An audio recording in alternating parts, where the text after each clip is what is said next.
Il est impossible d'être un réel télématicien. Simplement car il est impossible de tout savoir. Le but est de communiquer entre les divers domaines.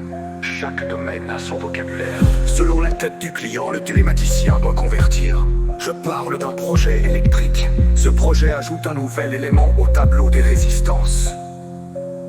Chaque domaine utilise des machines électriques, donc chaque domaine est intéressé par un nouvel élément électrique. J'utilise les mots de l'électrotechnique, car c'est ce que c'est.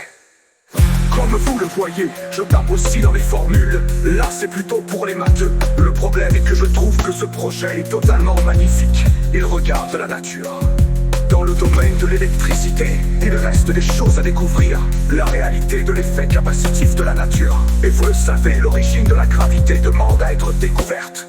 Cet effet capacitif, c'est une onde dans le vide. Sur Terre, c'est les ondes de Schumann. Vous allez me dire que c'est issu des orages. Je vous répondrai oui pour les harmoniques. Mais qu'en est-il de la porteuse Schumann? Ce projet électrique permet de simuler la nature par des expériences. Un condensateur de 4 fils, c'est une superposition complexe. C'est là que j'exprime une simulation de la porteuse Schumann. Voyez, je peux changer les mots.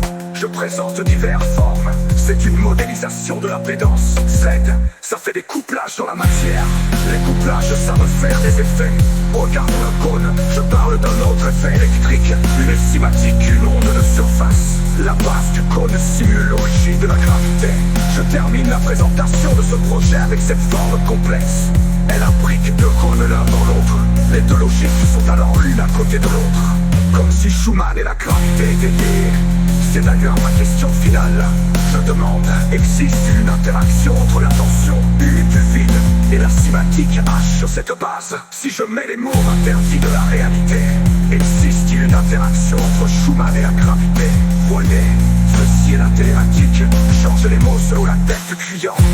Comme une roue, un axe ou une balle. 3 objets uniquement pour parler de la rotation. Je propose une théorie avec des images, un vocabulaire qui pourrait convenir à tous les domaines. J'appelle ça la relativité matricielle. Le but est de mettre des images aux lettres. Ainsi se faire des films des diverses formules. Se faire des films permet de mieux comprendre. Il est plus que temps d'ouvrir